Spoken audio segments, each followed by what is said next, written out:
এই হাঁসটি খাঁচার মধ্যে 3টি ডিম পেড়েছিল। 3টি ডিমের মধ্যে থেকে তার 3টি বাচ্চা ফুটে। 2টি বাচ্চা একরকম ছিল আর একটি বাচ্চা ভিন্ন কালার ছিল।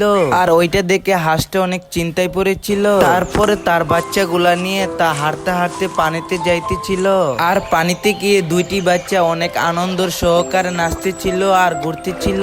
সেখানে ভিন্ন কালার বাচ্চারা নামতে পারে না, কারণ সে অনেক ভয় পায়। তখনই সেই হাঁসটি চলে আসে বাচ্চাটার কাছে, আর বাচ্চাটা কাঁদতে থাকে। আর বড় হাঁসটি আদর করতে থাকে আর সান্ত্বনা দিতে থাকে, কিন্তু বাচ্চাটা কান্না থামায় না। তখনই বাচ্চাটা হাঁটতে হাঁটতে জঙ্গলের দিকে যেতে থাকে। তখনই একটি কচ্ছপ আর একটি শিয়াল ধরে ফেলে, আর ছোট হাঁসের বাচ্চারা ভয় পেয়ে যায়। সে কান্না করতে থাকে। তখনই একটি খরগোশের বাচ্চা চলে আসে আর তাদের কাছ থেকে নিয়ে যায়। সেই হাঁসের বাচ্চাটাকে সে অনেক যত্ন করে আদর করতে থাকে আর তার সাথে করে নিয়ে যায় তার বাসায়। বন্ধুরা, এই ভালো খরগোশটার জন্য লাইক সাবস্ক্রাইব করে দাও। তারা দুইজন মিলে থাকতে থাকে আর অনেক বড় হয়ে যায়।